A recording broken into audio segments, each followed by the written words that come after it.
একজন নবী হবেন এই বিশ্বের শেষ রাজনীতিবিদ। আপনি কি বলছেন? রাজনীতি এক জিনিস আর ধর্ম এক জিনিস। একজন নবী হবে এই বিশ্বের শেষ পলিটিশিয়ান, দেখে নিয়েন। তার নাম কি? নবী ঈসা ইবনে মারইয়াম। ও ওয়ার্ল্ড ব্যাংক কিছুই করতে পারবে না তাকে, ইউনাইটেড নেশনস তার কোনো ক্ষতি করতে পারবে না, ওই ন্যাটো তার কোনো ক্ষতি করতে পারবে না, ওই ইসরায়েল তার কোনো ক্ষতি করতে পারবে না, পশ্চিমা সবাই একত্রিত হয়ে ওর কোনো ক্ষতি করতে পারবে না ইনশাআল্লাহ তাআলা। আল্লাহ পাক তাকে মদদ করবে, সাহায্য করবে। কে আছে তাকে ঠেকাবে? কে আছে তাকে ঠেকাবে? কেউ নাই। তো এটা হবে ইনশাআল্লাহ। ওই সময় কারা বেঁচে থাকবে আল্লাহু আলাম। আমার মনে হয় না আমরা সেই সময় বেঁচে থাকবো। আমার মনে হয় না যে আমরা ওই সময় বেঁচে থাকবো ইল্লা মাশাআল্লাহ। এটার জন্য অনেক সময় পড়ে আছে। আমরা অন্যদিকে আসেন। এখানে একটা বিষয় আপনাকে ক্লিয়ার করা হলো যে কোরআন এবং হাদিস ইসলামের মূল মানদণ্ড। এটার উপর 5টা পিলার দাঁড়িয়ে আছে: সালাত, তার আগে তাওহীদ এবং সুন্নাহ, যাকাত, রমাদানের সওম এবং হজ। এটাকে নিয়ে একটা ইসলাম দিন, কমপ্লিট কোড অফ লাইফ, জীবনের সব ক্ষেত্রে সমাধান আছে। এর বাইরে অন্য কোনো দিন তালাশ করলে জাহান্নামে যাবে। অন্য সব ধর্ম নিয়ে একটা নতুন ধর্ম বানালে জাহান্নামে যাবে। ইসলাম যেভাবে আছে এভাবেই বুঝতে হবে, নবীর বুঝ অনুযায়ী, সাহাবায়ে কেরামের বুঝ অনুযায়ী। এর বাইরে কোনো নতুন বুঝ চালু করলেও বাতিল হবে, গণ্য হবে না। মানে আমিলা আমালান লাইসা আলাইহি আমরুনা ফাহুয়া রাদ। কেউ যদি ইসলামের নামে নতুন কোনো তন্ত্রমন্ত্র চালু করে যার পক্ষে আমাদের কোনো দলিল নাই, সেটা প্রত্যাখ্যাত। নবী সাল্লাল্লাহু আলাইহি ওয়াসাল্লাম বলেছেন। এবার আসেন দ্বিতীয় প্রশ্ন। এই ব্যক্তি প্রশ্ন করছেন। কোন ব্যক্তি? ওই যে সাদা পোশাক, কালো চুল, হাঁটুর সাথে হাঁটু লাগিয়ে বসে আছেন, যাকে আরবের কেউ দেখে নাই, নতুন মুখ মনে হচ্ছে। এবার তিনি প্রশ্ন করছেন, ইয়া মুহাম্মদ, বলেন সাল্লাল্লাহু আলাইহি ওয়াসাল্লাম, আখবিরনি আনিল ঈমান, আমাকে ঈমান সম্পর্কে বলুন। নবীজি বলছেন, আল ঈমান, ঈমান হচ্ছে আন তুমিনা বিল্লাহ, তুমি আল্লাহর প্রতি বিশ্বাস করবে, 1, ওয়া মালাইকাতিহি, ফেরেশতা মণ্ডলীর প্রতি বিশ্বাস করবে, 2, ওয়া কুতুবিহি, আসমানি কিতাব সমূহের প্রতি বিশ্বাস করবে, 3, ওয়া রুসুলিহি, সমস্ত নবী রাসূলের প্রতি বিশ্বাস করবে, এটা 4, 5, ওয়াল ইয়াউমিল আখির, পরকালের প্রতি বিশ্বাস করবে, 6, ওয়াল কদরি খায়রি ওয়া শাররি, তাকদীরের ভালো মন্দের প্রতি বিশ্বাস করবে। ঈমানের পিলার কয়টা ভাই? কয়টা? সুবহানাল্লাহ। 5টা হলো। আমার সাথে বলেন, 1 নাম্বার কি? আল্লাহর প্রতি 2 নাম্বার বলেন মালায়েকার প্রতি বিশ্বাস, 3 নাম্বার ভুলে গেছেন? আসমানি কিতাব সমূহের প্রতি বিশ্বাস, 4 নাম্বার রাসূলগণের প্রতি ঈমান, 5 নাম্বার ওয়াল ইয়াউমিল আখির, মানে কি? পরকালের প্রতি ঈমান, 6 নাম্বার ভাগ্য, তাকদীরের ভালো মন্দের প্রতি ঈমান। মনে থাকবে? ঈমানের পিলার 6টা। কয়টা? 6টা। ইসলামের পিলার কয়টা ছিল? 5টা। এই 6টা পিলারকে আবার 3টা কাজ করতে হবে। কয়টা কাজ? 1 নাম্বার তাসদীক বিল জিনান, আপনাকে অন্তর থেকে বিশ্বাস করতে হবে। এগুলোকে অন্তর দিয়ে বিশ্বাস করতে হবে। আব্দুল্লাহ বিন উবাই মুনাফিকের মতো মুখ দিয়ে স্বীকৃতি শুধু নয়, অন্তর দিয়ে বিশ্বাস করতে হবে। তারপরে ইকরার বিল লিসান, আপনাকে মৌখিক স্বীকৃতি প্রদান করতে হবে। 2, 3 নাম্বার হচ্ছে ওয়াল আমালু বিল আরকান, আপনাকে কাজে বাস্তবায়ন করতে হবে। তাহলে ঈমানের 6 পিলারকে কি করব? 3 কাজ করব। কয় কাজ? 3 কাজ। 1 নাম্বার অন্তরে বিশ্বাস, 2 নাম্বার বলেন মুখে স্বীকৃতি, 3 নাম্বার কাজে বাস্তবায়ন। কেউ যদি বলে আমি মনে বিশ্বাস করি, আমার নামাজ না পড়লেও চলবে? কেউ যদি বলে আমি মনে অনেক বিশ্বাস করি, যাকাত না দিলেও চলে, আমার চলবে? অনেকে তো এখন এমনও বলে যে আমার নামাজ, রোজা, হজ, যাকাত কিছুরই দরকার নাই, আমি মারেফতের উচ্চ আসনে পৌঁছে গেছি। বলে না? আছে না এরকম ভণ্ড পীর? আছে না? সাবধান, ঈমান আমল হারাবেন না। ওয়া'বুদ রাব্বাকা হাত্তা ইয়াতিয়াকাল ইয়াকিন, নবী সাল্লাল্লাহু আলাইহি ওয়াসাল্লামকে বলা হয়েছে শেষ পর্যন্ত, মউত আসার আগ পর্যন্ত তুমি আল্লাহর ইবাদত করতে থাকো। আর এখন এক শ্রেণী মানুষ বলছে নামাজ, রোজা, হজ, যাকাত আমাদের লাগে না, সাধারণ মানুষের লাগে। আমরা তো পৌঁছাই গেছি জায়গা মতো। কোথায় পৌঁছাই গেছেন ভাই? সুবহানাল্লাহ। তো 3টা কাজ করাই জরুরি। অন্তরে বিশ্বাসও যেমন করতে হবে, মুখে স্বীকৃতি দিতে হবে, এবং কাজে বাস্তবায়ন করতে হবে। আল্লাহ পাক তৌফিক দান করুন, আমিন। কাজে বাস্তবায়ন করতে গিয়ে আপনার দ্বারা ভুল ত্রুটি হতে পারে, কবিরা গুনাহও হতে পারে। আপনি সুদ খেয়ে ফেলতে পারেন, জেনা করে ফেলতে পারেন, আপনি কি বলবো, হারাম খেতে পারেন, কবিরা গুনাহ করে ফেলতে পারেন, মিথ্যা বলতে পারেন, গীবত করতে পারেন, ইত্যাদি ইত্যাদি। অনেক বড় বড় পাপ করতে পারেন। কাজ করতে গিয়ে, তখন আপনার জন্য তওবার দরজা খোলা আছে না নাই? মৌত পর্যন্ত তওবার দরজা খোলা আছে না নাই? আপনার জন্য তওবার দরজা খোলা আছে, আপনি তওবা করে ফিরে আসতে পারবেন। কেউ যদি কবিরা গুনাহ করে, সে কি কাফের হয়ে যাবে? তাকে কি হত্যা করা লাগবে? লাগবে না। ইসলামের নামে যারা সন্ত্রাসবাদ ছড়িয়েছে, এরা এই আকীদায় বিশ্বাস করে। খারেজি আকীদাটাকে বলা হয়, কি বলা হয়? খারেজি আকীদা। যারা মনে করে কবিরা গুনাহ করলেই মানুষকে হত্যা করা যায়, সে হত্যাযোগ্য, এটা মনে করেই তারা মুসলিম কান্ট্রিগুলোর মধ্যে এই যে সন্ত্রাসবাদ ছড়িয়েছে। আকীদা বুঝতে পারছেন কোন জায়গায়? এই জায়গায় সমস্যা। আহলে সুন্নাহ ওয়াল জামায়াতের আকীদা হচ্ছে কবিরা গুনাহ করলেই কোনো ব্যক্তি কাফের হয়ে যায় না, বরং সে ব্যক্তি ফাসেক বা জালেম হতে পারে, তার তওবার দরজা খোলা আছে, শেষ পর্যন্ত তওবা করতে পারবে ইনশাআল্লাহ। কোন অবস্থায় তার মৌত হবে সেটা আল্লাহ দেখবেন, আমার জাজ করার কোনো দরকার নাই। আছে? কোনো দরকার নেই। আল্লাহ পাক আমাদেরকে বোঝার তৌফিক দান করুন, আমিন। এটা 2 নম্বর প্রশ্ন। রাত অনেক গভীর হচ্ছে, আমি অল্প করে আলোচনা করবো ইনশাআল্লাহ, একটু অপেক্ষা করেন। 3 নম্বর প্রশ্নে চলে আসেন। এই ব্যক্তি প্রশ্ন করছেন 3 নাম্বার। কোন ব্যক্তি ভাই? ওই যে হাঁটুর সাথে হাঁটু লাগিয়ে বসে আছেন, তার গায়ে কি রঙের জামা আছে? তার চুল কেমন? তাকে চেনা যায়? পরিচিত না অপরিচিত? অপরিচিত।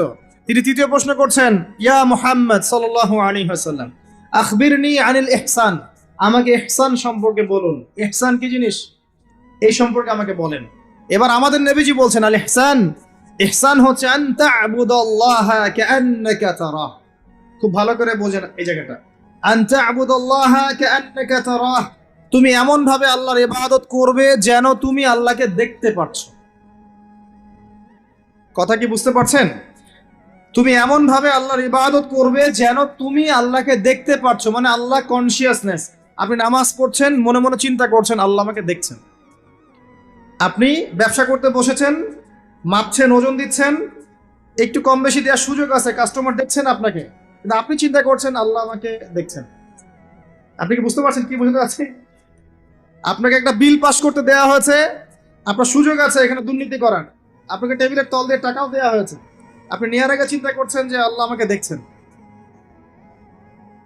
আপনি আপনার বান্ধবীর সাথে পড়াশোনা করছেন ফ্রি মিক্সিং এ, আপনার বান্ধবী আপনাকে প্রপোজ করছে, চলো আমার সাথে একটু কফি খাও, চলো না একটু ঘুরে আসি, বান্দরবন ঘুরে আসি, চলো না একটু ঘুরে আসি। ঘুরলে কি সমস্যা? বন্ধু বান্ধব একসাথে ঘুরতেই পারে, আর আমি তো তোমাকে ভালোবাসি, তোমাকে বিয়ে করবো, সমস্যা কোথায়? তাই না ভাই? তখন আপনি চিন্তা করছেন যে আল্লাহ আমাকে দেখছে, আল্লাহ আমাকে দেখছেন। আপনার সামনে সুযোগ আছে সুদের টাকা খাওয়ার, আপনি চিন্তা করছেন যে আল্লাহ আমাকে দেখছে। সামনে আপনার জমি আছে, আপনি তামাক লাগাবেন না কলা চাষ করবেন, এখন তামাক লাগাতে গিয়ে চিন্তা করছেন আল্লাহ আমাকে দেখছেন। আমি কি বোঝাতে পারছি ভাই? এইভাবে প্রতিটা কাজ করা যে আল্লাহ আমাকে দেখছেন, এই চেতনার নাম হচ্ছে ইহসান। কি নাম?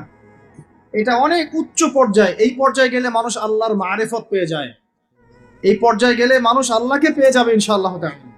যখন একজন মানুষ প্রতিটা কাজে ফিল করবে যে আল্লাহ আমাকে দেখছেন। এই যে আপনি রোজা রাখবেন, খাবেন না, পানাহার করবেন না, বাথরুমে গিয়ে পানি খেতে পারেন না, কেউ দেখবে? কেন খান না? কি জন্য খান না? মনে করেন না যে আল্লাহ আপনাকে দেখছেন? এইটাই হলো ইহসান, যে আপনি চিন্তা করছেন আল্লাহ আমাকে প্রতিটা কাজেই দেখছে। আপনি আল্লাহ বিরোধী কোনো কাজ করতে পারি না, আল্লাহ আমাকে দেখছেন। আমি কারোর প্রতি জুলুম করতে পারি না, আল্লাহ আমাকে দেখছেন। বোনের সম্পত্তি আত্মসাৎ করতে পারি না আমি, আল্লাহ আমাকে দেখছেন।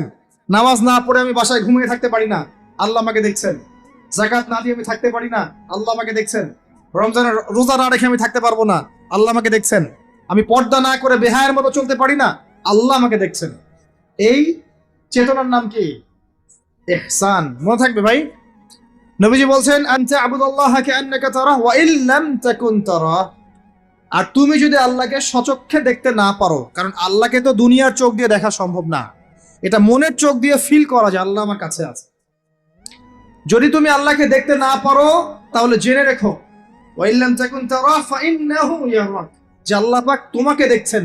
এই চেতনা লালন করো। আমরা অনেক চেতনার কথা বলি না এখন, সবচেয়ে বড় এবং গুরুত্বপূর্ণ চেতনা হচ্ছে আল্লাহর চেতনা, আল্লাহর অস্তিত্বের চেতনা। আল্লাহ আমাকে দেখছেন, এই চেতনা, এটা যথেষ্ট জান্নাতে যাওয়ার জন্য। কোন মানুষ যদি এভাবে চিন্তা করে যে আল্লাহ আমাকে দেখছেন, আমি আল্লাহকে দেখতে পাচ্ছি না, তো কি হয়েছে, আল্লাহ আমাকে দেখছেন, এই ব্যক্তি কি পাপ করতে পারবে? এই ব্যক্তি গোপনেও কি পাপ করতে পারবে? যদি পাপ করেও ফেলে তার মধ্যে অনুশোচনা আসবে না? আল্লাহ আমাকে দেখেছেন, যদি পাপ করেও ফেলে দেখবেন 2 রাকাত নামাজ পড়ে বলছে আল্লাহ আমাকে মাফ করে দাও। আমাদের চলতে ফিরতে পাপ হতে পারে, স্পেশালি যুবকদের পাপ বেশি হতে পারে। যদি পাপ হয়ে যায় হতাশ হবেন না। পাপ হয়ে গেছে হতাশ হবেন না। ওযু করবেন, জায়নামাজে দাঁড়াবেন, 2 রাকাত নামাজ পড়বেন, ওই পাপের কথা আল্লাহকে বলে ক্ষমা চাইবেন। ইনশাআল্লাহ আল্লাহ পাক আপনার গুনাহকে নেকি দিয়ে পরিবর্তন করে দেবেন ইনশাআল্লাহ। যতবার পাপ হবে ততবার নামাজে দাঁড়াবেন, ততবার ওযু করবেন, ততবার 2 রাকাত নামাজ পড়বেন এবং আল্লাহর কাছে ক্ষমা চাইবেন। ইনশাআল্লাহ আল্লাহ মাফ করে দিবেন। শয়তান আপনাকে হতাশ করতে চাইবে, ফার্স্ট্রেট করতে চাইবে। আরে তুমি অন্যায় করেছো, এত বড় বড় পাপ করেছো, তুমি পর্নোগ্রাফি দেখো, তুমি মেয়ের সাথে জেনা করেছো, তুমি মদ খাও, তুমি এই করো, তুমি কিভাবে আল্লাহর সামনে দাঁড়াবে, কোন মুখ নিয়ে দাঁড়াবে? এগুলো শয়তানের ওয়াসওয়াসা। কার ওয়াসওয়াসা? আল্লাহ পাক ক্ষমা করতে করতে ক্লান্ত হবেন না, আপনি ক্ষমা চাইতে চাইতে ক্লান্ত হয়ে যাবেন ইনশাআল্লাহ। আল্লাহ পাক এমন গফুর রহিম। এক ব্যক্তি 99টা খুন করেছে। কয়টা? 99টা খুন করে এক আলেমের কাছে গিয়ে বলেছে যে আমার কি তওবা হবে? সে বলেছে না, তওবা হবে না। সে বলেছে কি তওবা হবে না। সে আলেম ছিল না, সে আবেদ ছিল। আবেদ মানে ইবাদত করতে বেশি বেশি, খুব বেশি জ্ঞান ছিল না। আমাদের মতো আমরা কিন্তু ইবাদত বেশি করি, জ্ঞান খুব কম। তো সে ছিল আবেদ, সে বলেছে না তওবা হবে না। তো ও বেটারেও কোপ দিয়ে 100টা খুন করে ফেলেছে, 100 ফিল আপ। এবার সে চিন্তা করছে যে আমি কি করব। আরেকজন আলেমের কাছে গিয়ে বলছে আমি 100টা খুন করেছি, তওবা হবে? তো এই আলেম সত্যিকারের আলেম ছিলেন, তিনি বলেন হ্যাঁ তওবা হবে, তুমি ইস্তেগফার করো এবং এই এলাকা থেকে চলে যাও, অন্য এলাকায় গিয়ে থাকো, অন্য একটা এলাকায় গিয়ে থাকো, এখানে তোমার স্মৃতি জড়িত আছে, অন্য জায়গায় হিজরত করে গিয়ে থাকো। তো সে ব্যক্তি চলে গেল, যাওয়ার পথে তার মৃত্যু হয়ে গেছে। আর আল্লাহ পাকের ফেরেশতা চলে এসেছে, আযাবের ফেরেশতা এবং জান্নাতের ফেরেশতা, তারা নিজেদের মধ্যে এখন তর্ক করছে কে রূহটা নেবে, আত্মাটা কে নেবে। ওই যে রূহ কাকে বলে, সায়েন্সকে জিজ্ঞাসা করেন, সায়েন্সের প্যান্ট খারাপ হয়ে যাবে, রূহ কাকে বলে, উত্তর দিতে কি।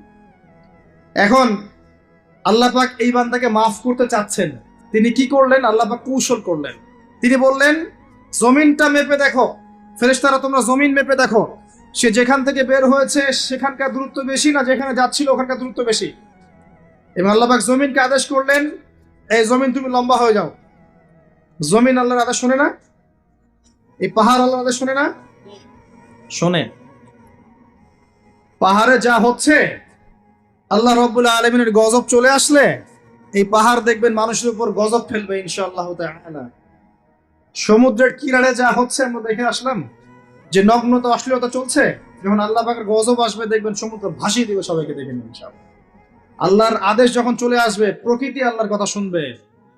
জমিনকে আল্লাহ বললেন লম্বা হয়ে যাও, জমিন লম্বা হয়ে গেল। এবার ফেরেশতারা মেপে দেখলো সে যেখানে যাচ্ছিল ওর পরিমাণটা বেশি। আল্লাহ পাক বললেন ওকে মাফ করে দাও, ওকে মাফ করে দেওয়া।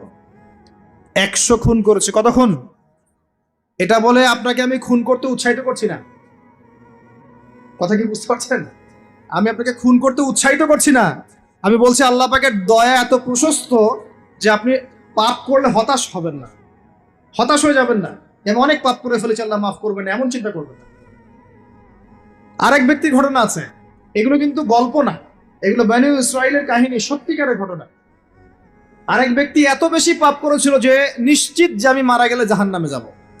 এখন সে মওতের আগে তার সন্তানদেরকে বলছে যে আমি মারা গেলে আমার লাশটাকে পুড়িয়ে ফেলবা, লাশটা পুড়িয়ে ফেলে অর্ধেক ছাই বাতাসে ভাসিয়ে দিবা, অর্ধেক ছাই সাগরে সাগরে ভাসিয়ে দিবা, অর্ধেক ছাই বাতাসে উড়িয়ে দিবা, অর্ধেক ছাই সাগরে ভাসিয়ে দিবা। সন্তানরা তাই করলো। আল্লাহ পাক সাগরকে বললেন ছাই জমা করে দাও, বাতাসকে বললেন ছাই জমা করে দাও। এরা ছাই জমা করে তাকে আবার পুনরুত্থিত করা হলো। এবার আল্লাহ জিজ্ঞাসা করছেন তুমি এই কাজটা কেন করেছিলে, বলো এই কাজ তুমি কেন করেছো? সেই ব্যক্তি বলছে মিন খাশিয়াতিকা ইয়া রাব্বি, হে আল্লাহ আমি তোমার ভয়ে এই কাজটা করেছি। আর তুমি আল্লাহ খুব ভালো করেই জানো যে আমি তোমার ভয়ে করেছি না অন্য কোনো কারণে করেছি। আল্লাহ পাক বললেন তুমি আমার ভয়ে যদি করে থাকো আমি তোমাকে মাফ করে দিলাম। একজন ব্যভিচারী নারী, প্রস্টিটিউট বোঝেন, পতিতা বোঝেন, পতিতা বা যৌনকর্মী যে শব্দগুলো বোঝেন? আচ্ছা, এটা তো এখন একটা প্রফেশন হয়ে গেছে, তাই না? মানুষ এটাকে একটা প্রফেশন হিসেবে নিয়েছে, নাউজুবিল্লাহ। যখন এগুলো বেশি বেশি বাড়তে থাকবে সমাজে মহামারী ছড়াবে। আমার মাস্ক ভাইরাস ঠেকাতে পারবে না তো, এইসব ভাইরাস ঠেকাতে হলে বেশ্যাবৃত্তি বন্ধ করতে হবে, অশ্লীলতা বন্ধ করতে হবে, বেহায়াপনা বন্ধ করতে হবে, জেনা বন্ধ করতে হবে, তারপরে ভাইরাস কমবে ইনশাআল্লাহ। হাদিসে স্পষ্ট, যখন একটা কমের মধ্যে, কম বলতে এখন পুরো বিশ্বকে বোঝানো যায়, পুরো বিশ্বই একটা কম, গ্লোবাল ভিলেজ, যখন একটা জায়গার মধ্যে জেনা বেড়ে যায়, নোংরামি বেড়ে যায়, মদ পান করার প্রবণতা বেড়ে যায়, অশ্লীলতা বেড়ে যায়, জেনা বেড়ে যায়, এই যে ধর্ষণ বেড়ে যায়, ব্যভিচার বেড়ে যায়, অবৈধ যৌন সম্পর্ক বেড়ে যায়, তখন আল্লাহর পক্ষ থেকে এমন এমন আযাব আসে, এমন এমন রোগ আসে যেগুলো কখনো মানুষ নামও শোনে নাই। সমকালীন প্রেক্ষাপটটা মিলান, দেখবেন যে সারা বিশ্বে কিভাবে জেনা বেড়েছে। জেনা, পর্নোগ্রাফি, আর ধর্ষণ, আর পরকীয়ার, ব্যভিচার ঘরে ঘরে ঢুকে গেছে এখন, ঘরে ঘরে। তো ভাইরাস ছড়াবে না, কি ছড়াবে? কোরআন এবং সুন্নাহর আলোকে যদি আপনি পরিপূর্ণ জীবনযাপন করেন, বেশি বেশি কোরআন তেলাওয়াত করেন, আশা করা যায় আপনি কিছুটা হলেও সুস্থ থাকতে পারবেন ইনশাআল্লাহ। তবে একটা কথা মনে রাখবেন, যখন চতুর্দিকে ফিতনা, ফাসাদ এবং ফাসাদ, ফিতনা এবং আল্লাহর গজব ছড়িয়ে পড়ে, তখন ভালো মানুষরাও বাঁচতে পারবে না, বরং ভালো মানুষদেরকে আল্লাহ পাক আগে আগে সরাই দিবেন। তুমি মেয়ে একা একা ভালো ছিলা, মানুষকে তুমি ভালো কাজের আদেশ করো নাই কেন, অসৎ কাজে নিষেধ করো নাই কেন, তুমি আগে ধ্বংস হও, ওকে আগে ধ্বংস করে দিবে আল্লাহ পাকের সুন্নাত এরকমই। যাই হোক, যেটা বলছিলাম, এক মহিলা এরকম প্রস্টিটিউট ছিল, বেশ্যাবৃত্তি করে সংসার চালাতো, জীবন চালাতো। একদিন চলতে পথে দেখলো একটা কুকুর পানি পান করার জন্য তৃষ্ণার্ত অবস্থায়, তার প্রায় মৃত্যু হয় অবস্থা। তখন সেই মহিলা তার মোজাটা খুলে একটা কূপের নিচে নামিয়ে দিয়ে সেখান থেকে পানি উঠালো, উঠিয়ে এই কুকুরকে পানি পান করালো। আল্লাহ পাক এই ব্যভিচারী মহিলাকে, এই কুকুরকে পানি পান করানোর ওসিলায় মাফ করে জান্নাতে দিয়ে দিয়েছে। আমি এই কথাটা বোঝাতে চাচ্ছিলাম যে পাপ হয়ে গেলে, চলতে পথে ঈমান নিয়ে চলতে পথে কি পাপ হয়ে গেলে হতাশ হবেন না, ওযু করবেন, নামাজে দাঁড়াবেন, ক্ষমা চাইবেন, আবারও শুরু করবেন, পারবেন না ইনশাআল্লাহ। আল্লাহ পাক তৌফিক এনায়েত করুন, আমিন। এরপরে ওই ব্যক্তি 4 নম্বর প্রশ্ন করছে, আমরা এদিকেই আসছি শেষের দিকে। এবার চতুর্থ প্রশ্ন সে ব্যক্তি করছে যে আখবিরনি আনিস সাআহ, হে মুহাম্মদ সাল্লাল্লাহু আলাইহি ওয়াসাল্লাম, আমাকে কিয়ামত সম্পর্কে বলুন। সাআহ মানে হচ্ছে কিয়ামত, আমাকে কিয়ামত সম্পর্কে বলেন। এবার নবীজি বলছেন, মাল মাসউলু আনহা বিআ'লাম মিনাস সাইল। নবীজি বলছেন সাল্লাল্লাহু আলাইহি ওয়াসাল্লাম, যে প্রশ্ন আপনি করেছেন এই ব্যাপারে প্রশ্নকারী, উত্তরদাতা উভয়ের জ্ঞানী সমান, কেউ কারো চেয়ে বেশি জানে না। মানে কেউই জানে না কবে কিয়ামত হবে, এটা তিনি বোঝাতে যাচ্ছেন। এবার সেই ব্যক্তি আরো একটা প্রশ্ন করছে, ফাখবিরনি আন আমারাতিহা, যদি আপনি এক্স্যাক্টলি বলতে না পারেন কোন দিন কিয়ামত হবে, তাহলে অন্তত এতটুকু বলেন যে কিয়ামতের আলামত গুলো কি কি, যেটা আপনারা প্রশ্ন করেছেন, যেটা আপনাকে আমি টপিক দিয়েছেন, কিয়ামতের আলামত গুলো কি কি, এটা প্রশ্ন করেছেন এই ব্যক্তি নবী সাল্লাল্লাহু আলাইহি ওয়াসাল্লামকে। এবার আল্লাহর রাসূল সাল্লাল্লাহু আলাইহি ওয়াসাল্লাম এই হাদিসের মধ্যে মাত্র 2টা আলামত বলেছেন। কয়টা? মাত্র 2টা আলামত, কিন্তু শত শত আছে। নবীজি মাত্র 2টা বলেছেন, জীবনের শেষের দিকের হাদিস এটা। 1 নাম্বার তিনি বলেছেন, ওয়া আন তালিদাল আমাতু রাব্বাতুহা, যখন তোমরা দেখবে, হে মানব জাতি, যখন তোমরা দেখবে যে দাসী তার মনিবকে জন্ম দিচ্ছে, দাসী তার মালিককে জন্ম দিচ্ছে, দাসী তার মালিককে জন্ম দিচ্ছে, আপনি কি কিছু বুঝলেন দাসী কেমন করে তার মালিককে জন্ম দিবে? কিভাবে দিবে? দাসী কিভাবে তার মালিককে জন্ম দিতে পারে? কয়েকটা ব্যাখ্যা আছে, আমি 3টা ব্যাখ্যা আপনাকে বলছি। 1 নাম্বার ব্যাখ্যা হচ্ছে, এটা হচ্ছে উল্টা বোঝানো হচ্ছে, উল্টা। দাসী মনিবকে জন্ম দেয় না সচরাচর। শেষ জামানায় কিয়ামতের আগে আগে সমাজের ন্যায় অন্যায়, ভালো মন্দ, হক বাতিল ইত্যাদির মানদণ্ড উল্টে যাবে। মানুষ ন্যায়কে মনে করবে অন্যায়, অন্যায়কে মনে করবে ন্যায়। মানুষ সত্যকে মনে করবে মিথ্যা, মিথ্যাকে মনে করবে সত্য। সত্যবাদীকে বলবে মিথ্যাবাদী, মিথ্যাবাদীকে বলবে পরম সত্যবাদী। খেয়ানতকারীকে বলবে আমানতদার, আমানতদারকে বলবে চরম খেয়ানতকারী। সমাজের অবস্থা এমন হয় নাই? সুবহানাল্লাহ। এটা হচ্ছে আখিরুজ জামানের কোন সাইনের জন্য অপেক্ষা করছেন? এগুলাই আন তালিদাল আমাতু রাব্বাতাহা, এটা একটা ব্যাখ্যা। আরেকটা ব্যাখ্যা হচ্ছে পিতা মাতার সাথে দাস দাসীর মতো আচরণ করা হবে। এটা হচ্ছে না এখন, এটাও শেষ জামানার হাদিসে এসেছে যে মানুষ সম্পত্তির জন্য পিতাকে হত্যা করবে, সন্তান সম্পত্তির জন্য মাকে হত্যা করবে, ভাই ভাইকে হত্যা করবে, বোন বোনকে হত্যা করবে, এবং প্রতিবেশী প্রতিবেশীকে হত্যা করবে। এই পরিস্থিতি নাই ভাই? দেখতে পান না চারপাশে? এগুলো দেখার জন্য কি খুব বেশি ডিগ্রি সার্টিফিকেটের দরকার আছে? অনেক বড় আলেম হওয়ার দরকার আছে? দু চোখ দিয়ে দেখতে পারেন না? পিএইচডি করার দরকার আছে? আপনি এমনি বুঝতে পারবেন, যদি আপনার মধ্যে সামান্য পরিমাণ দূরদর্শিত থাকে আপনি বুঝতে পারবেন। এটাই হচ্ছে সমাজের সিচুয়েশন। যেই মায়ের পায়ের নিচে জান্নাত, সেই মাকে এখন সম্পত্তির জন্য হত্যা করা হয়। যেই বাবার সন্তুষ্টিতেই সন্তানের জান্নাত, ওই বাবাকে বৃদ্ধাশ্রমে রেখে আসা হয়। ওই যে লাইভে এসে আত্মহত্যা করে যায় মানুষ, সুবহানাল্লাহ সুবহানাল্লাহ। যেই বাবা মা সারাটা জীবন নিজে খেয়ে না খেয়ে সন্তানকে লালন পালন করে, শেষ মাস সেই বাপ মাকে দেখার কেউ থাকে না। নিজে যখন হাঁটতে পারতো না, বাবা ওর হাত ধরে হাঁটায়। বাবা যখন হাঁটতে পারে না, বাবার হাতে একটা লাঠি ধরা দেয়, ও হাত ধরে হাঁটাতে পারে না। সন্তান হিসেবে আমরা এখন অপদার্থ, নোংরা প্রজন্ম, যে বুদ্ধি প্রতিবন্ধী টিকটক প্রজন্ম, না জানে বাপের সম্মান, না জানে মায়ের সম্মান, না জানে বাপ কি জিনিস, না জানে মা কি জিনিস। যাদের বাবা মা নাই তারা জানে বাবা মা কি জিনিস। আমাদের মধ্যে যাদের বাপ মা মারা গেছে তারা জানে বাপ মা কি জিনিস, যাদের বেঁচে আছে এরা জানে না। নবী সাল্লাল্লাহু আলাইহি ওয়াসাল্লাম বলেছেন, ওই ব্যক্তির জন্য ধ্বংস যে ব্যক্তি পিতা মাতাকে পেয়েছে, তাদের খেদমত করে জান্নাত লাভ করতে পারে নাই। এই ব্যক্তির জন্য চরম ধ্বংস। পিতা মাতাকে কষ্ট দিয়েন না। মায়ের প্রসব বেদনার একটা সেকেন্ডের ঋণ আপনি শোধ করতে পারবেন না। লুকমান আলাইহিস সালাম তার সন্তানকে বলছেন, ইয়া বুনাই লা তুশরিক বিল্লাহ ইন্নাশ শিরকা লাযুলমুন আযীম ওয়া ওয়াসাইনা আল ইনসানা বিওয়ালিদাইহি হুসনা। তোমার পিতামাতার সাথে ভালো আচরণ করো। হামালাতহু উম্মুহু ওয়াহনান আলা ওয়াহন। তোমার মা তোমাকে কষ্টের পর কষ্ট লালন করে সহ্য করে এই যে প্রসব করেছে। ওয়াফিসালুহু ফি আমাইন, 2 বছর দুধ পান করিয়েছে। এই ঋণ শোধ করতে পারবে কেউ? আল্লাহ পাক আমাদেরকে বোঝার তৌফিক দান করুন। আল্লাহ পাক আমাদেরকে পিতা মাতার খেদমত করার তৌফিক দান করুন, আমিন। আন তালিদাল আমাতু রাব্বাতাহা, দাসী মনিবকে জন্ম দিবে মানে দাস দাসীর মতো আচরণ করা হবে পিতা মাতার সাথে। এটা এখনকার সাইন। আপনি এই বিশ্বের দিকে তাকান, দেখেন কি হচ্ছে। আরেকটা ব্যাখ্যা কি হতে পারে, এটা আমি এখন করতে পারবো। এই ব্যাখ্যা আজকে থেকে 500 বছর আগে করা সম্ভব ছিল না। সত্যি সত্যি দাসী মনিবকে জন্ম দিবে। কিভাবে? মনে করেন একটা রাষ্ট্রের নাম সিঙ্গাপুর। কি নাম? আচ্ছা, ওইখানকার মেয়েরা খুবই আধুনিক, ফেমিনিস্ট। ফেমিনিস্ট মানে হচ্ছে নারীবাদী। নারী পুরুষের কোনো ভেদাভেদ নাই, কাঁধে কাঁধ মিলিয়ে সব করবো, ওকে ফাইন। এখন তারা তাদের কেরিয়ারের পিছনে ছোটে। সকালবেলা উঠেই জব এবং চাকরি, কেরিয়ার ইত্যাদি ইত্যাদি। বিয়ে শাদী করেছে, ফর্মালিটিস করতে হয়।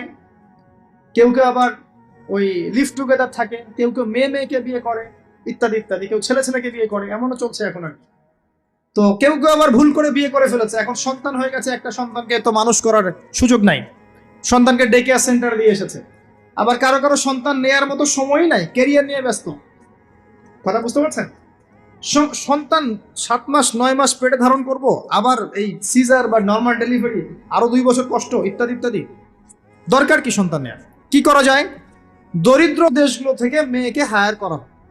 যেমন দরিদ্র দেশ মনে করেন যে আমাদের ধরেন মালদ্বীপ বা আমাদের শ্রীলঙ্কা বা আমাদের আফগানিস্তান বা আমাদের অন্য যেগুলো দরিদ্র কান্ট্রি, ইন্দোনেশিয়া থেকে বেশি নেওয়া হয়, যেগুলোর মাথা পিছু অনেক কম। আচ্ছা, একটা দরিদ্র দেশের মেয়েকে নিয়ে এসে একজন পুরুষ স্পার্ম মানে শুক্রাণু, তার যে শুক্রাণুটা আছে, এই শুক্রাণুটা বিশেষ পদ্ধতিতে ওই মেয়ের ওই ডিম্বাণুর সাথে মিলিত করে ইনজেক্ট করা হয়। আমি কি বোঝাতে পারছি? একটু বোঝার চেষ্টা করেন। শুক্রাণুটাকে নিয়ে মেডিকেল সায়েন্সের এখন অনেক পদ্ধতি আছে, এর মধ্য দিয়ে শুক্রাণু ডিম্বাণুকে একসাথে একত্রিত করে গর্ভের মধ্যে রেখে দেওয়া হয়। এবার এখানে বাচ্চা কনসেপ্ট করে, আস্তে আস্তে আস্তে বাচ্চা বড় হচ্ছে। কার পেটে বাচ্চা বড় হচ্ছে? ওই গরিব মেয়েটা। আর শুক্রাণু কার? ওই বড় লোকের। কথা বুঝতে পারছেন কি? যার স্বামী আর স্ত্রী দুজনে ব্যস্ত, সন্তান নেওয়ার ফুরসত নাই, স্ত্রীর সন্তান নেওয়ার ফুরসত নাই, স্ত্রী ব্যস্ত ক্যারিয়ারের পেছনে, ফ্যামিলিস্ট। এবার 9 মাস এই মেয়েটাকে খুব ভালো মতো খাওয়ানো হবে, ভালো খাওয়ানো হবে, ফ্রেশ পানি খাওয়ানো হবে, ফ্রেশ খাবার, একদম তত্তাজা একটা বাচ্চা চাইলো। 9 মাস পরে এই মেয়ে বাচ্চা খালাস করলো, সিজার হলো বা নর্মাল ডেলিভারি হলো। আর সিজার আজকে থেকে 100-200 বছর আগে ছিল না, নতুন একটা পদ্ধতি এসেছে, পেট কাটা হবে, বাচ্চা বের করে ফেলা হবে। সুবহানাল্লাহ। মনে হয় গরু, ছাগল, হাঁস মুরগির বাচ্চা হয়, মানুষের বাচ্চা সিজার ছাড়া হইতে পারে না। এটা যে শেষ জামানের হাদিসে আছে, আপনাকে বললে আপনি বিশ্বাস করবেন? আখিরুজ্জামান কিয়ামতের আলামতের যতগুলো হাদিস আছে এর মধ্যে একটা এরকম হাদিস আমি পড়েছি যে শেষ জামানায় মেয়েদেরকে ধরা হবে, ওদের পেট কেটে ফেলা হবে। আর কোন নিদর্শনের জন্য অপেক্ষা করছেন? শেষ জামানায় মেয়েদেরকে ধরা হবে, মেয়ে রাজি না থাকলেও বোঝানো হবে সিজার না করলে বাচ্চা বাঁচবে না। মেয়ে রাজি না থাকলেও, পরিবার রাজি না থাকলেও বোঝানো হবে, বিজনেস, যে সিজার না করলে আপনার মেয়েকে বাঁচানো যাবে না, আপনার সন্তানকে বাঁচানো যাবে না, পরিস্থিতি খুবই খারাপ। এমন ভাবে ব্রেইন ওয়াশ করা হবে, ভয়ে বাচ্চা, মা বলবে হ্যাঁ করেন, সিজার করেন, বাবা বলবে হ্যাঁ করেন, কোনো সমস্যা নেই, জানেন? এবং এর পিছনে লাখ টাকা, 2 লাখ টাকা, 5 লাখ টাকা নির্দ্বিধায় খরচ করা হবে। বিজনেস, টোটাল বিজনেস একটা। ক্রিটিক্যাল অবস্থা এক জিনিস, আর নর্মালি সবাই গণহারে সিজার করছে আরেক জিনিস। এটা টোটালি একটা ব্যবসা এবং পুরো মানব জাতিকে ধ্বংস করার প্ল্যান। এটা জুলুম, মেয়েদের উপর একটা জুলুম। শেষ জামানে হাদিস এসেছে যে আখিরুজ জামানে মেয়েদেরকে ধরা হবে, মানে মেয়েরা ধরা দিবে না, ধরা হবে, পেট কেটে ফেলা হবে, এর ভিতরে যা আছে ওকে বের করে ফেলা হবে। স্পষ্ট টাটকা হাদিস। কেউ দলিল চাইলে আমাকে নক করেন, আমি দিব দলিল ইনশাআল্লাহ।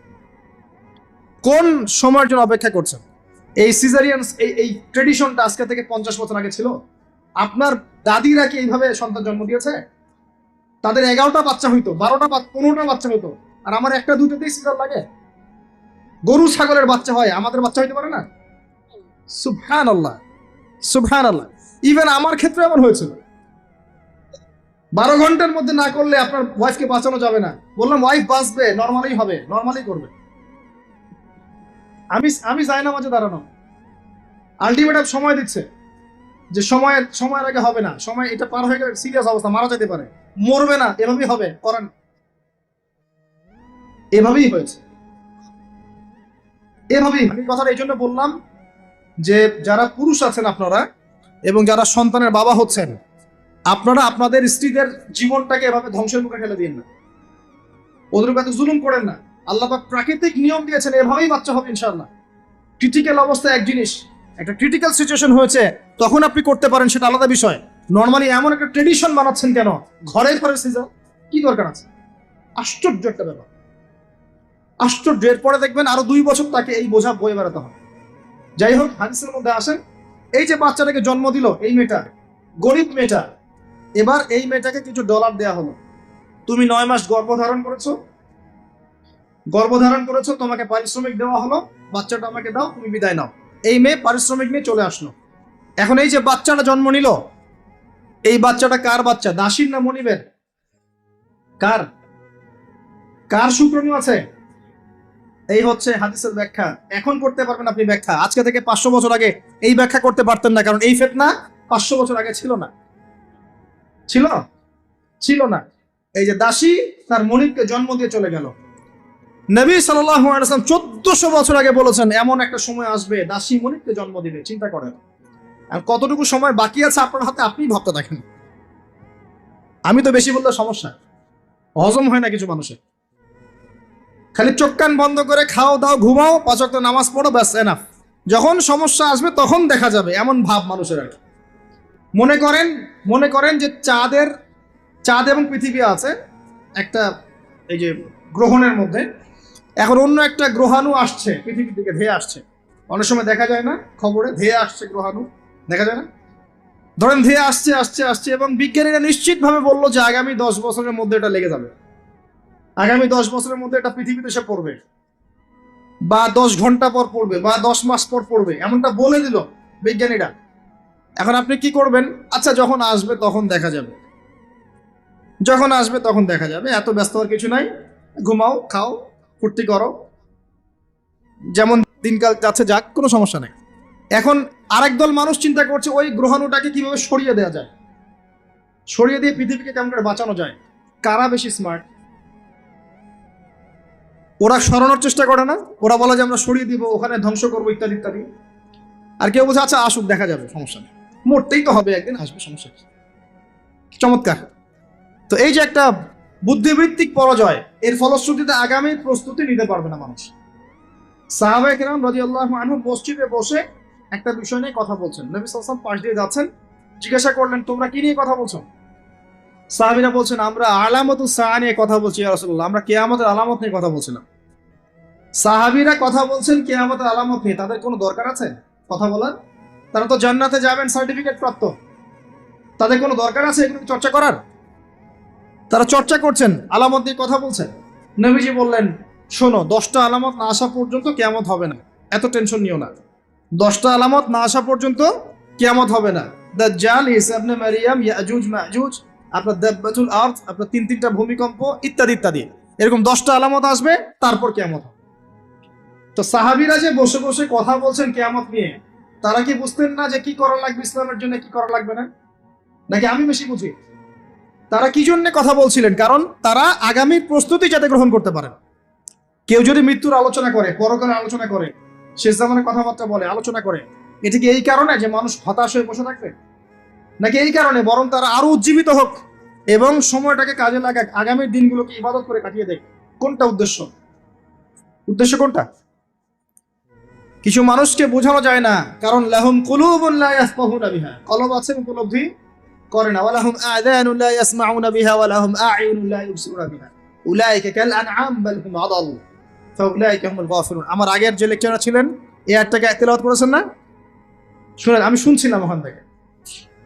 তো এই ব্যক্তি জিজ্ঞাসা করছেন কিয়ামতের সাইন আলামত বলেন, নবীজি দুইটার মধ্যে একটা বললেন, এটা দাসী তার মনিবকে জন্ম দিবে, যেটা আপনি এখন দেখতে পাচ্ছেন। 2 নাম্বার তিনি বলছেন, লিসেন, এই হাদিসে এটাই লাস্ট। 2 নাম্বার তিনি বলছেন ওয়ান তারাল হুফাতাল উরাতাল আলাতা রিয়া আশ-শাই ইয়াতাতাওয়ালুনা ফিল বুনিয়ান। যখন তুমি দেখবে যে সমাজের সবচেয়ে দরিদ্র শ্রেণীর মানুষ, যাদের পায়ে স্যান্ডেল ছিল না এবং গায়ে কোনো জামা ছিল না, পায়ে স্যান্ডেল ছিল না, কত দরিদ্র চিন্তা করেন, গায়ে জামা ছিল না, কত দরিদ্র চিন্তা করেন, এরা ইয়াতাতাওয়ালুনা ফিল বুনিয়ান, উঁচু উঁচু অট্টালিকা নির্মাণের প্রতিযোগিতা করবে। প্রতিযোগিতা, কম্পিটিশন। নির্মাণ করবে এটা বলা হয়নি, কম্পিটিশন করবে। তোমার 10 তো আমার 15, তোমার 15 আমার 20, তোমার 100 আমার 200, কম্পিটিশন করবে। আজকে থেকে 200 বছর আগে পৃথিবীর দিকে তাকান, পৃথিবীর এই প্রত্যেকটা শহর, বড় বড় নগরগুলোতে এত উঁচু উঁচু কনস্ট্রাকটিভ বিল্ডিং ছিল, এই প্রতিযোগিতা ছিল। সুবহানাল্লাহ। আর কোন সাইনের জন্য অপেক্ষা করছেন? এখন আপনাকে বলি, যে ব্যক্তির পায়ে স্যান্ডেল নাই, গায়ে জামা নাই, সে কিভাবে এটা করতে পারে? উত্তর দেন, কিভাবে সম্ভব বলেন? কে বলছেন? এক ভাই বলছেন সুদ। এক্স্যাক্টলি রাইট অ্যান্সার, সুদ। আপনি যান, সুদি লোন নেন, বিল্ডিং তোলেন এবং সারা জীবনের ঘানি টানতে থাকেন, লোনের ঘানি টানতে থাকেন, প্রতিযোগিতা করতে থাকেন। সুদের মধ্য দিয়ে বড় লোকের কোনো ক্ষতি হয় না, বড় লোক আরো ধনী হতে থাকে, সুদের মধ্য দিয়ে দরিদ্র আরো দরিদ্র হতে থাকে। ব্যাংক ওই যাকে লোন দিয়েছে ওর রক্ত চুষবে, আর এ যে লোন নিয়ে বাড়ি করেছে এ ভাড়া দিয়ে রক্ত চুষবে, আর ভাড়া দিয়ে ভাড়া দেওয়ার জন্য দুর্নীতির আশ্রয় নিবে, অসৎ পথে যাবে, সমাজের কাঠামোটা কলাপস করে ফেলবে। একটা প্রবলেমের সাথে আরো অনেক বিষয় জড়িত থাকে। 1 নাম্বার হচ্ছে রিবা, যার মধ্য দিয়ে এটা করা সম্ভব। আর 2 নাম্বার হচ্ছে কে? আত্মসাৎ। অন্যের সম্পদ অন্যায়ভাবে আত্মসাৎ করতে পারলে আপনি রাতারাতি এই পর্যায়ে যেতে পারবেন ইনশাল্লাহ। অন্য পদ্ধতি আছে? একজন মানুষ হালাল খেয়ে হালাল পথে থেকে খুব সহজ এরকম 10, 20, 50 তলা বিল্ডিং করা খুব সহজ? এত সহজ না, এত সহজ না। এই হাদিসে নবী সাল্লাল্লাহু আলাইহি ওয়াসাল্লাম এই 2টা আলামত বলেছেন। অন্যান্য হাদিসগুলো তিনি আরো অনেক কথা বলেছেন। ফর এক্সাম্পল, আমি কয়েকটা বলে শেষ করছি, বড় বড় কয়েকটা বলছি। ফর এক্সাম্পল, শিরিক বেড়ে যাবে। কি বেড়ে যাবে? শিরিক বেড়ে যাবে। ভণ্ড নবীদের আগমন ঘটবে, সময়গুলো সংক্ষিপ্ত হয়ে আসবে। একটা বছর একটা মাসের মতো চলে যাবে, একটা মাস একটা সপ্তাহের মতো চলে যাবে, একটা সপ্তাহ একটা দিনের মতো চলে যাবে। সময় কি দ্রুত যাচ্ছে না? আপনি কি বুঝতে পারছেন সময় দ্রুত যাচ্ছে? চাঁদ দ্বিখণ্ডিত হয়ে যাবে। চাঁদ কিন্তু দ্বিখণ্ডিত হয়ে গেছে, চাঁদ দ্বিখণ্ডিত হয়ে গেছে। সূরা কমারের 1 নম্বর আয়াত পড়ে দেখেন। বেশি বেশি আল্লাহর গজব আসবে, মহামারী আসবে, ঝড়, জলোচ্ছ্বাস, প্রাকৃতিক দুর্যোগ বেশি বেশি আসতে থাকবে, এবং এমন এমন সব রোগের আবির্ভাব ঘটবে যেগুলো কখনোই ছিল না পৃথিবীতে। এইডস এর নাম মানুষ আগে শুনেছিল? HIV-র নাম মানুষ শুনেছে? এখন এইসব যে ভাইরাস চলছে এগুলোর নাম আগেকার জেনারেশন শুনেছিল কখনো? এর পরে যেগুলো আসবে সেগুলো আমরাও শুনি নাই, আমাদের পরের প্রজন্ম শুনবে। এটাই শেষ না, আরো আসবে। নবীজি আরো বলে গেছেন, বেশি থেকে বেশি মানুষ সুদ খাবে। যে ব্যক্তি সুদ থেকে দূরে থাকতে চাইবে তার গায়েও এসে সুদের ছিটা ফোঁটা লাগবে। মুসলিমদের মধ্যে বিভক্তি বেড়ে যাবে, আপোষে হানাহানি কাটাকাটি বেড়ে যাবে, হারাজ হত্যাকাণ্ড বেড়ে যাবে। এত বেশি হত্যাকাণ্ড হবে যে মানুষকে হত্যা করছে ও জানবে না কেন হত্যা করছে, যে নিহত হবে সেও বুঝবে না কেন আমাকে মারা হবে। প্রথম বিশ্বযুদ্ধের ইতিহাস একটা লেকচারে বলেছি, সেকেন্ড ওয়ার্ল্ড ওয়ারের ইতিহাসটা বলেছিলাম। এগুলো দেখেন সারা বিশ্বে কত মানুষকে মারা হয়েছে বিগত শতাব্দীতে, 100-150 বছর দেখে নেন। হারাজ হত্যাকাণ্ড, প্রচুর হত্যাকাণ্ড। প্রথম ওয়ার্ল্ড ওয়ারেই মিনিমাম 3 থেকে 4 কোটি মানুষকে মারা হয়েছে। দ্বিতীয় ওয়ার্ল্ড ওয়ারে 7 থেকে 8 কোটি মানুষকে মারা হয়েছে। সামনে যেটা আসবে ওখানে দেখবেন পৃথিবীর 1/3 মানুষই শেষ। অপেক্ষা করতে থাকেন। আরো বলেছেন জেনা বাড়বে, জেনা ঘরে ঘরে জেনা, আরো বাড়বে পরকিয়া, ব্যভিচার। আপনার পারিবারিক কাঠামো ভেঙে যাবে, সমাজের বন্ধন বলে কিছু থাকবে না, ভেঙে যাবে। এটা তিরমিজিতে আছে এই হাদিসটা। মসজিদগুলো হবে চাকচিক্যময়, হেদায়েত শূন্য শেষ জামার। দেখেন মসজিদগুলো এক একটা তাজমহলের মতো, ভিতরে হেদায়েত নাই। ইসলামের খালি নাম থাকবে, মানুষ ইসলামের মূলনীতি থেকে সরে আসবে। কোরআনের খালি মাসহাফ থাকবে, মানুষ কোরআনের শিক্ষা থেকে সরে আসবে। মানুষ কোরআন পড়বে, কোরআনের মূল মেসেজগুলো, মূল নীতিগুলো ওর গলার নিচে নামবে না। হাদিস, মানুষ কোরআন পড়বে, কোরআনের শিক্ষাগুলো গলার ভিতরে ঢুকবে না। আছেন এখন আপনি দেখেন কত মানুষকে দেখবেন কোরআন পড়তে জানেই না অর্থ কি জিনিস। আর যদি কেউ বলে অর্থ পড়ার দিকে উৎসাহিত করে, অর্থ পড়া উচিত, অর্থের দিকে যান, বলবে ওকে আবার বিতর্কিত করা শুরু করে দিবে। মানুষকে তো উৎসাহ দেওয়া দরকার যে আপনারা অর্থ পড়েন, তাহলে কোরআনের মূল মেসেজটা বুঝতে পারবেন। একজন আলেমের কাজ কি? মানুষকে কোরআনের মূল মেসেজটা শিক্ষা দেয়া, উৎসাহিত করা। আপনি তেলাওয়াত করলে তো নাকি পাবেনই, অবশ্যই প্রত্যেক হরফে 10 নাকি পাবেন, কিন্তু তেলাওয়াত করলেই কি অর্থ বুঝতে পারবেন? অর্থ না বুঝলে কি ভিতরের কথাগুলো হজম করতে পারবেন, শিখতে পারবেন? এটা বোঝার জন্য কি লাগে ভাই? সামান্য কমন সেন্স যথেষ্ট। নবীজি বলেছেন জেনা বাড়বে এবং নারীদের সংখ্যা বাড়বে, মেয়েদের সংখ্যা বাড়বে। মেয়েদের সংখ্যা বাড়তে থাকবে। এমন একটা সময় আসবে প্রত্যেক একজন পুরুষের জন্য 40 জন মহিলার দায়িত্ব চলে আসবে। স্ত্রী না ভাই, এত খুশি হওয়ার দরকার নেই। স্ত্রী কথা বলা হয়নি। 40 জন মহিলার দায়িত্ব চলে আসবে। আপনার মা, বোন, খালা, ফুফু সব মিলে দেখবেন 40টা ফ্যামিলি আপনাকে টানতে হচ্ছে, আপনি একজন পুরুষ। আস্তে আস্তে এগুলো বাড়ছে না? বাড়ছে। মহিলারা পুরুষদের পোশাক পরবে আর পুরুষেরা মহিলার পোশাক পরবে, এটা বড় সাইন। আরেকটা সাইন আছে যে মহিলারা এমন পোশাক পরে রাস্তাঘাটে ঘুরবে যেই পোশাক পরেও তারা নগ্ন থাকবে। নিসাউন কাসিয়াতুন আরিয়াহ মুইলাতুন মামিলাত। আখির জামানে এক শ্রেণীর নারী বের হবে যারা পোশাক পরেও নগ্ন থাকবে, অন্যকে আকৃষ্ট করবে, অন্যের দিকে নিজেও আকৃষ্ট হবে। আপনাদের এখানে এই ট্রেডিশন নাই? বলতে থাকলে ভাই রাত শেষ হয়ে যাবে, আমি আলোচনা গুটিয়ে নেওয়ার চেষ্টা করছি। মূল কথা হচ্ছে ভাই যে আলামাতুস সাআ নিয়ে কথা বললে অনেক কথা বলা যায়। মূল বিষয়টা হচ্ছে আমাদের ইসলামের বেস, ইসলামের পিলার। মূল বিষয় হচ্ছে ঈমান, মূল বিষয় হচ্ছে ইহসান এবং আগামীর বিশ্ব সম্পর্কে সচেতনতা। যখন আমি দেখছি যে একটার পর একটা আলামত আসতেই আছে এবং যেতেই আছে, এবং এই বিশ্ব যা দেখছে আগামী বিগত বিশ্বটা দেখে নাই, তখন আমাদের উচিত প্রথমত সতর্ক হওয়া। প্রথম কাজ কি করা উচিত? সতর্ক হওয়া উচিত। তারপর তওবা করা উচিত, খালেস তওবা করে ফিরে আসা উচিত। যারা নামাজ পড়ি না নামাজ ধরা উচিত, যারা নামাজ পড়ি জামাতে নামাজ পড়া উচিত।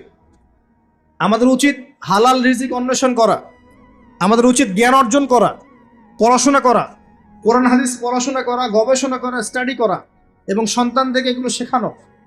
আমাদের উচিত মানব সেবায় কাজ করা, উচিত আদর্শ পরিবার গঠন করার চেষ্টা করা, যুব সমাজকে দিনের ভালো ভালো কথাগুলো বলা, ওদেরকে হারাম পথ থেকে ফিরিয়ে আনার চেষ্টা করা, মা বোনদেরকে পর্দায় রাখার চেষ্টা করা। এবং আমাদের কাছে যতটুকু সামর্থ্য আছে, আমাদের জানমাল, সময়, শ্রম, কথা, আমাদের কলম ইত্যাদি, এগুলোকে দিয়ে দিন ইসলামের খেদমত করার চেষ্টা করা, যাতে আগামী দিনে যে বিশ্বটা আসবে ওই বিশ্বে আমাদের সন্তানরা ইসলাম নিয়ে বাঁচতে পারে। এটাই তো হওয়া উচিত। এর চেয়ে বেশি আমাদের কি করার আছে? আল্লাহ পাক আমাদের সবাইকে ইসলামের এই কাজগুলোকে করার তৌফিক দান করুন এবং আখিরুজ্জামান সম্পর্কে সচেতন থাকার তৌফিক দান করুন। এবার এই ব্যক্তি চলে যাচ্ছেন, শেষ করি। কোন ব্যক্তি ভাই? সাদা ব্যক্তি, হ্যাঁ। এই ব্যক্তি চলে যাচ্ছেন আর উমর রাদিয়াল্লাহু আনহু পাশে বসে আছেন। তিনি বলছেন, ফালাবিস্তু মালিয়ান, আমি চুপচাপ বসে থাকলাম। এই ব্যক্তি উঠে চলে গেল। সাহাবায়ে কেরাম বসে থাকলাম চুপচাপ, যেন গাধের মধ্যে পাখি বসে আছে। এবার নবী সাল্লাল্লাহু আলাইহি ওয়াসাল্লাম কিছুক্ষণ চুপচাপ বসে থাকলেন, মাথা নিচু করে। এবার তিনি বললেন, ইয়া ওমর, হে ওমর, আতাদরি মানে সাইল, তুমি কি জানো এই যে ব্যক্তি প্রশ্ন করতে এসেছিল, এই ব্যক্তি কে ছিল? ওমর, তুমি কি জানো? ওমর ইবনে খাত্তাব বলছেন, আল্লাহু ওয়া রাসূলুহু আ'লাম, আল্লাহ এবং তার রাসূল ভালো জানেন কে ছিল, আমি তো জানি না।